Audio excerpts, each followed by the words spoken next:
धर्म की अपेक्षा और अधर्म के पालन का परिणाम महाभारत युद्ध ही नहीं परंतु अनेक विलक्षण त्रिस्तरियाँ जिनमें 20वीं सदी के 2 महायुद्ध भी है।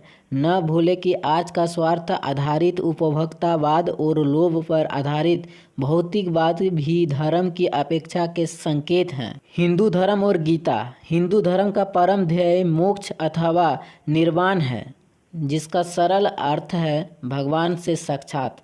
इस धर्म के विशेष आधार भगवान में विश्वास, आत्मा में विश्वास, कर्म सिद्धांत तथा पुनर्जन्म में विश्वास, गुरु शिष्य प्रणाली की पावन परंपरा का पालन, पाप पुण्य, नरक स्वर्ग सिद्धांतों को मानना, वेद उपनिषद ब्रह्मसूत्र, गीता पुराण, रामायण, महाभारत आदि धर्म ग्रंथ इसके स्रोत हैं। हिंदू धर्म के अनुसार केवल परम ब्रह्मा ही परम सत्ता तथा परम पुरुष परमात्मा है।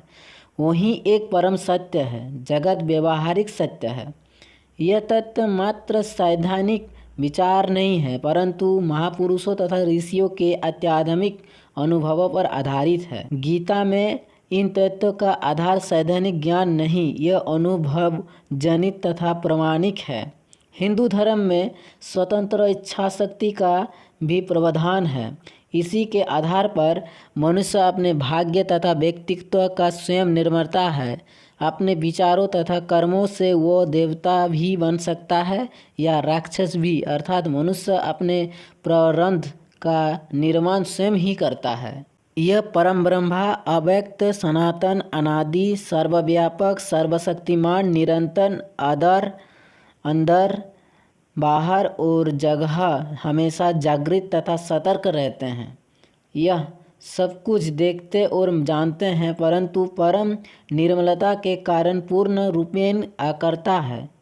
यही परम चैतन्य है, बाकी सारा ब्रह्मांड जड़ है। इन्हीं परम ब्रह्मा को शास्त्र तथा महापुरुष सच्चित आनंद कहते हैं, क्योंकि यह सदा परम आनंद में रहते हैं और सर्वज्ञता है। महाकाल होने के कारण काल प्रभाव परिवर्तन इन्हें भी छुपाता है और महाप्राण होने के कारण सब शक्तियों के स्रोत सर्वशक्तिमान है।